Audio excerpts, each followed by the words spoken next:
What is going on, guys? Taylor Stuber with SharpSportsNetwork.com bringing you some of my favorite plays for this Tuesday 7-game NBA slate. I hope you guys do well yesterday. I know Sharp Sports Network had a pretty solid day yesterday, especially because we were all over Solomon Hill once we knew that he got the start at the 4.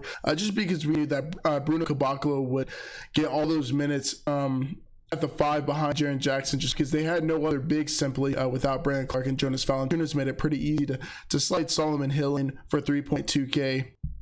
Led us to the top of a bunch of GPPs yesterday. And if you guys want a chance for a free NBA season pass, all you have to do is subscribe, like this video, and then comment below with your favorite play of the day. If you guys want to check us out, join the teams at SharpSportsNetwork.com. Let's just get right into it. So yeah, we have 7 games on the slate. There's a couple injuries, a couple things that were going back and forth, whether Aldridge was playing or not playing, but it looks like he's officially ruled out now. And that changes a lot more than people think.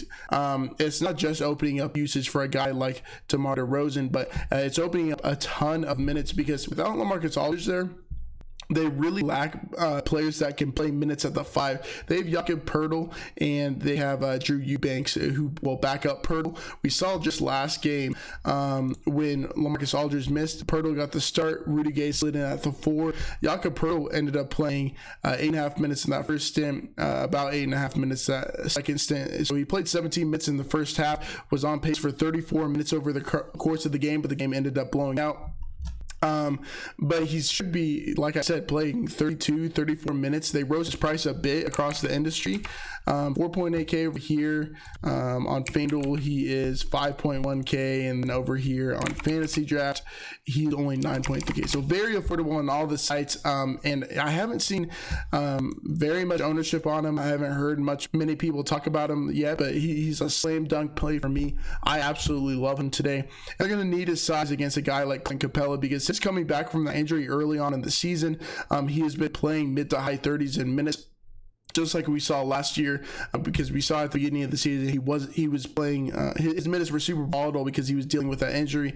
He's coming back from an illness, but he should be a full go. So they're going to need a guy like Jakob Poeltl out there to match up with him. And he's averaging 1.08 fantasy points per minute this year in 306 minutes with Aldridge off the court.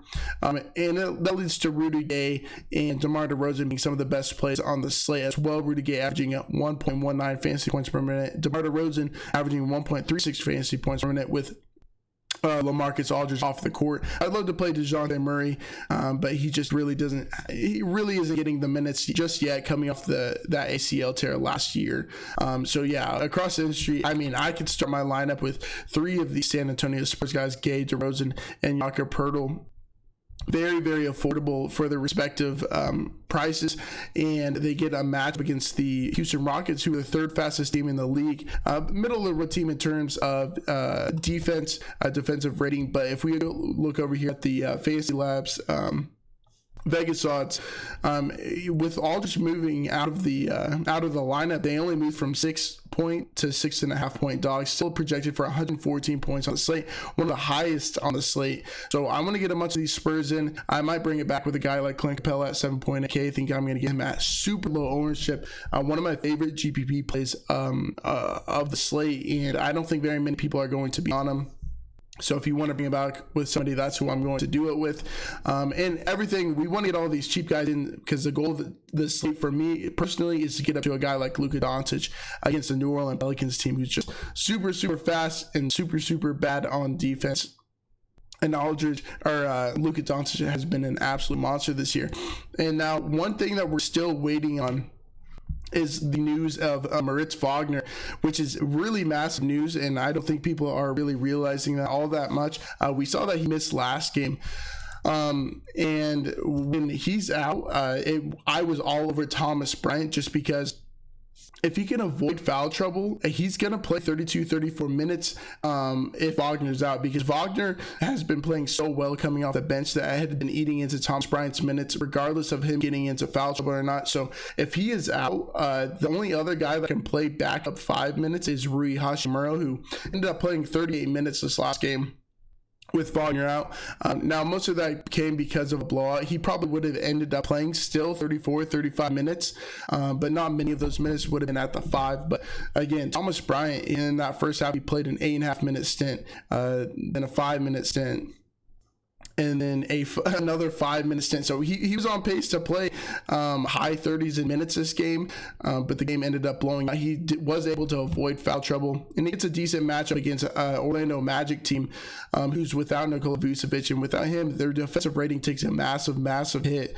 So if Wagner's out, I want to get as much Thomas Bryant as I possibly can on all of the sides. He's only 5.6K over here, and he's power forward and center eligible, so he would be one of my favorite plays of the day. And then, like I mentioned earlier, Rui Hachimura, only 5.2K, ended up playing 38 minutes this last game.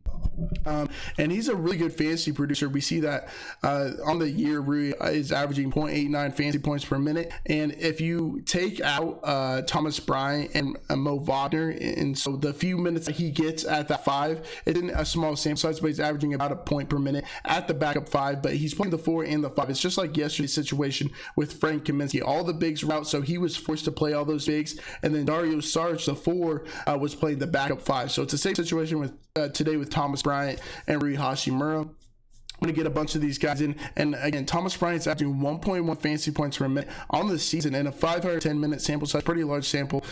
So I'm going to get these guys in the lineup if Maurice Wagner is out. We're waiting for a couple more news to come out throughout the day. I'll be talking about it on Twitter a bit. And then, of course, I'll be talking about it in the private Discord with all the members. If you guys want to join, it is sharpsportsnetwork.com. So I hope you guys do well today, and until next time, peace.